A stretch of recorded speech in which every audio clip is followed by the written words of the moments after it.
damage with the carry. But in terms of team fight, once Omega groups up, there's no answer. Like, there's no big team fight ultimate that can come out from Bren Esports. Yeah, and that's the funny thing about this, right? Because if you kind of cover the names of both of the teams, this was the similar picks that were picked up a while ago, but they chose to at least use it in a very different fashion. And hopefully Bren Esports would be able to do something about this one, because Smart Omega already won up in our series, and they are looking forward to making sure they would finish this up with a sweep. I'm already taking a look at what the possibility is here. And Kyle TZ, man, I think he really is a fan of the high and dry emblems, as far as I can remember. I was going to say, yeah, he has the high and dry here. I'm a big hater of the high and dry Paquito. Yeah.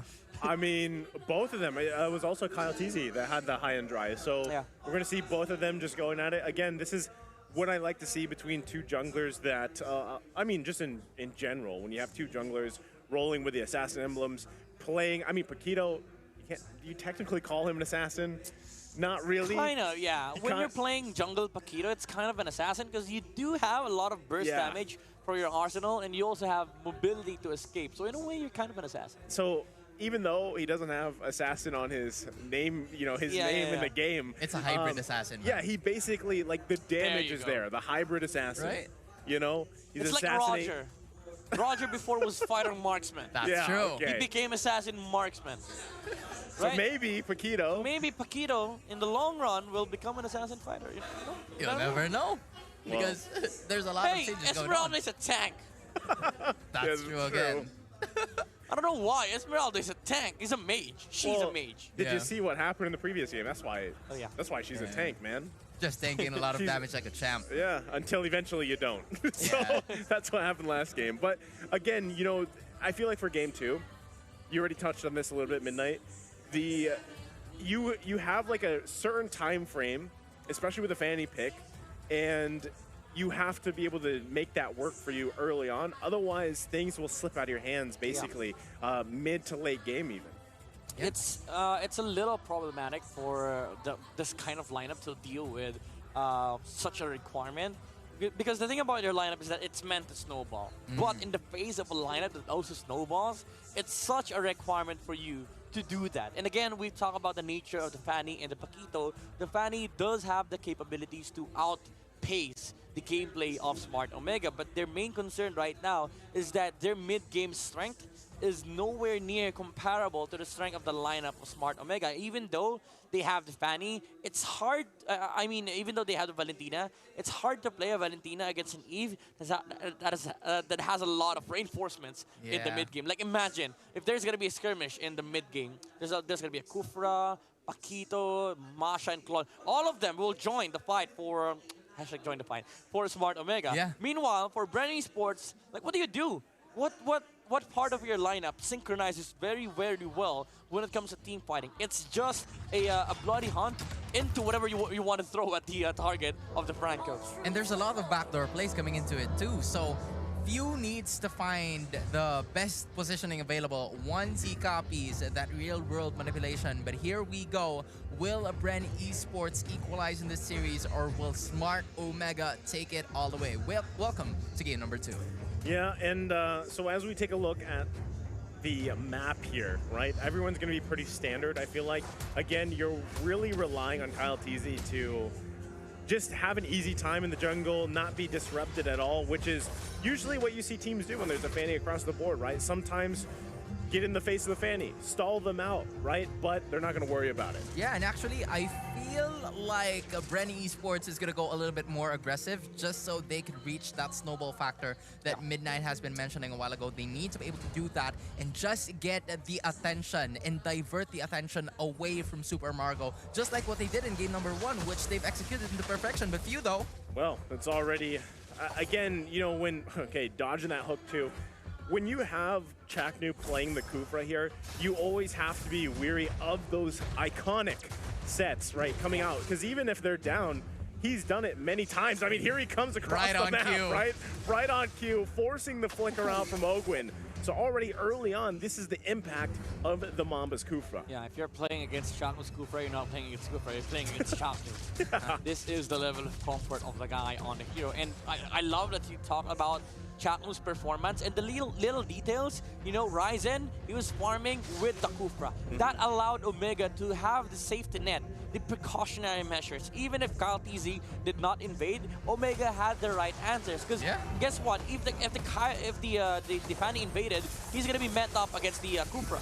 Oh, well, deep under the turret he goes. Kyle T's gonna get caught though. Real world manipulation comes out, and that's gonna be the first blood going in the hands of Ryzen for Smart Omega. Perfect positioning and placement of the bouncing balls coming out from Chatnu's Kufra. I mean, Kufra's Chatnu.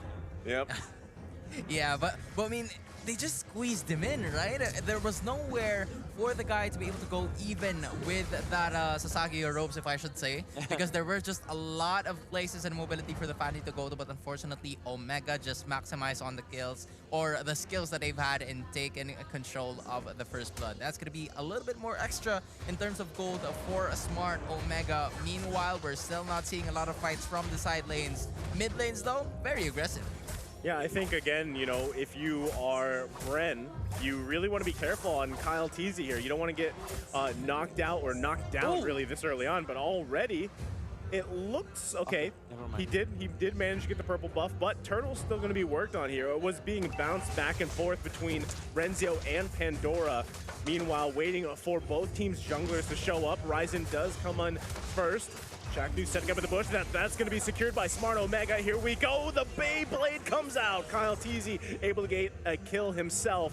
So they trade it out for the objective. Yeah, little overstep coming out from Brenzio, but I love the play that Chaknu made. He forced out the retribution. That secured the eternal objective for Smart Omega. But little overstep coming out from Brenzio, was trying to zone away Bren Esports when it wasn't needed, because again, Ryzen already had the retribution advantage. Yeah, right. There's Chaknu comes in. Oh man, the reaction time.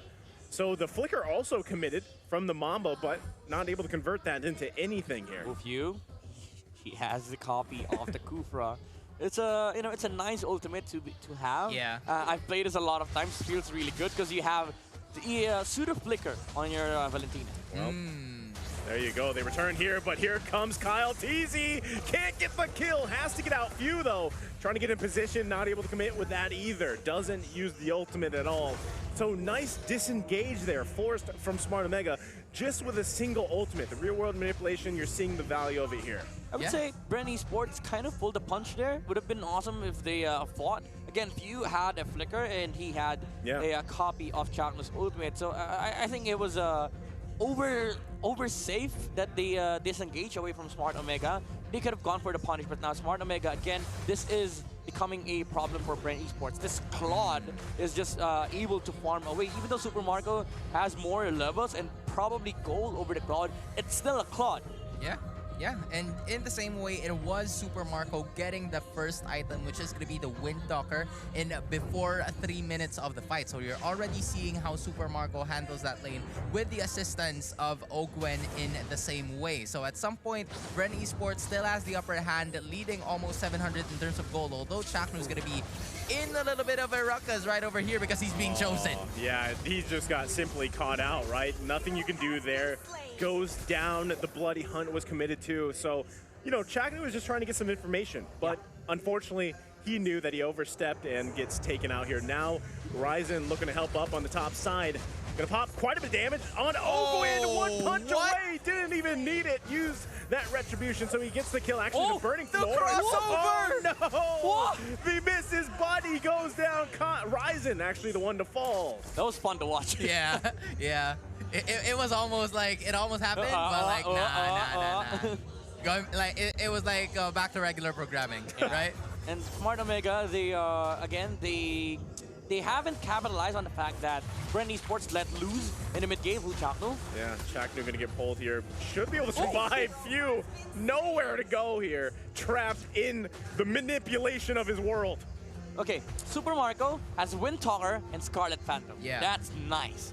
It syncs up really, really well, especially with the attack speed that you're gonna get from the passive of the Scarlet Phantom. Whenever the Wind Talker procs a critical hit, it increases your attack speed. So more DPS coming out from this carry.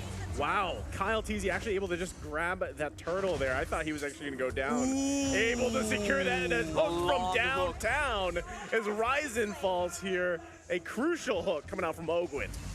So Bren Esports, not much pressure in the early to mid game, but now they're amping up their momentum. And Omega, they haven't done anything yet. It's because of the fact that Chaknu was punished with the overstep a teammate on the top lane. That is what stopped Omega from committing the plays that they want to make. And of course, Bren Esports, they have this good idea that they just need after taking fights, they just need to shut down this Claude, and immediately Bren Esports went towards the top lane. Chaknu, again, it's seen by Ogren. Yeah, I don't know if he can escape this one. Iron Hook's gonna land here. Chaknu trying to buy time. Here comes Calro with the Blazing Duet. Can't get a kill though, as a few is there. Again, I feel like one thing that Bren has to be weary of. Hold on, in the pit, the purple buff. Carlt's gonna get out of there just in time. So this is the thing, right? If you're Bren, you want to find all these fights as long as you're not forced to fight in the real world manipulation. That's the biggest advantage right now for Smart Omega. Kill VJ has been doing a great job at utilizing that ultimate. So if Bren can find these picks over anywhere around the map other than where Kill VJ is, they profit off of that. Yeah, and honestly, it's just Ogwen, you know, giving them the zipline experience so far. Has managed to take control with those momentum type of hooks that has managed to put Bren at the top spot right over here in this matchup. But I have to say, you're absolutely right. They got what they wanted here. They diverted KLVJ's attention. You know, you see KLVJ, right? Looking for other ways for him to be able to fight. But so far, Super Marco taking the brunt of the damage. And here comes 3 members of Bren Esports, but not to mention 2 others, Kelra and Chaknu, just laying behind. It's pretty sure they saw, they saw the Mamba. They saw him peek out there for a second. Yeah, he was setting up for a bomb play, I would say, for the Mamba Omega. set.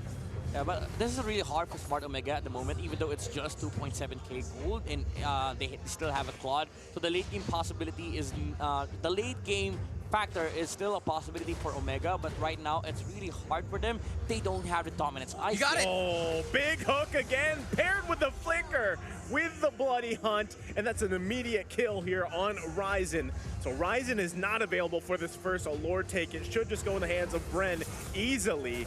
Ogwen checking the bushes here, Pandora as well. Chaknu gonna charge up here, goes in looking for an angle. Gonna get backed off. Renzio trying to join it too, but the Lord goes in the hands for Kyle TZ. They're happy with that one. I'm telling you, man, it's the Ogwen experience. You know, Chaknu got what he wanted in the first game, but this time around, the Ogwen said, if you can do it, I can do it too. And at some point, he just wants to land it, and he just didn't manage to land the hook on just one player. It was the major factor upon getting that major objective take, but so far, Lord Dick here. Wow, okay. That was a nice dodge. There you go again. Hook's gonna land. Kelra, the perfect experience. As Kelra falls. And now an assault on the mid lane. Kyle TZ gonna poke a little bit more here. Turret's gonna get finally taken down. Tier 1 falls.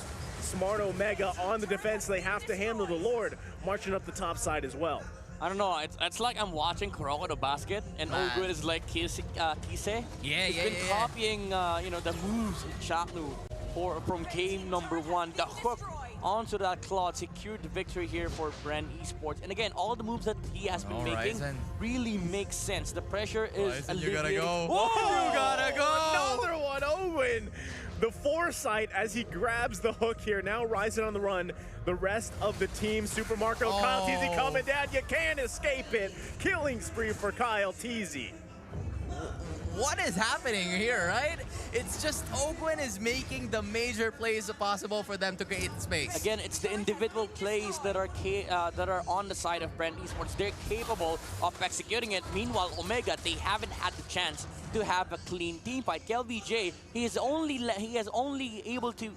only able to land one successful real-world manipulation in the mid lane. After that, Omega wasn't allowed to have a decent fight anymore. It's because of the presence of Ogwen, who has been shutting down these heroes on the side of Smart Omega. Chaknu and Ryzen haven't had a good game in this second game of the series. Man, Bren is like, it ain't gonna be a problem if we're not gonna make it a problem. KLVJ just unable to use his real-world manipulation. They're just, you know, fighting with the breaks of the game. They're just trying to manage and hold on to the fact that they can get the kills through the pickoffs and not force a team fight, because we know that Smart Omega has that late game advantage. And taking a look at the items right now, you already have 4 or 5 major items for Super Marco right over here. There's such a huge disparity between the gold of Super Marco and Kelra. 9K gold for the carry. Meanwhile, you only have 7.8 for the Claude. And what makes the game for Omega really hurt is the absence of the Dominance Ice. Again, you have nothing against the carry, and I feel like that's a big factor. That's why Omega hasn't had a chance to fight decently against the carry, because you already are worried about a lot of factors for Smart Omega. There's already the Fanny, there's already the Valentina, and there's also the Frank factor from Bren Esports. But none of them you can itemize against. Yeah. But against carry and Esmeralda, you can. And that's why I feel like Omega, they were not able to fight in the early game. It's because of the lack of the Dominance Ice on their side. Well, here they go. Another hook's going to land. Renzio has plenty of health bars, but they actually forced the reset on the Lord for now. So, Bren Esports still respecting Smart Omega here, despite the 7.5K gold lead. Yeah, and honestly, they just want to do what they did from a while ago, try to divert the attention onto the other lanes that doesn't really concern the Lord. So now they have a total control. Renzio, Kelra, Chaknu, and KelVJ, what are they going to do here? Ogwin going in, isn't going to use that ultimate just yet, and that's going to be the Lord secured here for Bren Esports as they're ready to get ready to march into the base of Smart Omega. So all turrets still up for Smart Omega in the base. Can they defend this one? That is going to be the question for them over here, but I just want to say though, Super Marco looking juicy right over here with a 4-0-1. At least, you know, almost more than 50% of the kill participation already went to his side, and it is a courtesy of Ogwen's hooks, man. 7 assists out of 8, just out of this world. Totally, you know, mental hooks coming from the guy. He knows where the rest of the members of the barangay is going to position themselves. And in the same way, it's just Bren Esports with their mechanical play, just trying to, you know, pave a way or pave a name for themselves. Again, big props to just Super Marco on this carry, because originally thought he was going to struggle with the range and everything else. But like you mentioned, Sona, the setups coming up from Ogwin with just the hooks alone enabled Super Marco to have a very good game up to this point. I mean, he's stacked at this point, and now already base going to be cracked open here for Smart Omega. They lose the top turret.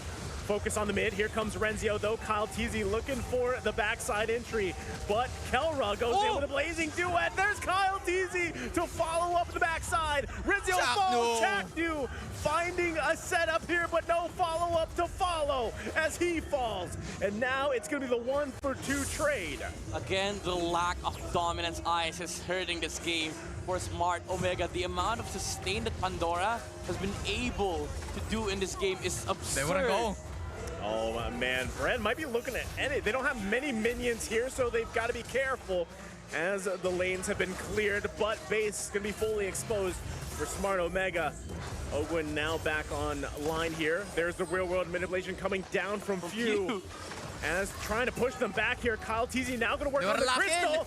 Gets taken down. Pandora. Can they end it? And they do. Bren Esports takes it to game 3. I love this. Perfect caster curve. Love the game, man. We've been wrong for game 1, now we're wrong for game 2 as well. Oh, man. This is just Bren Esports, man.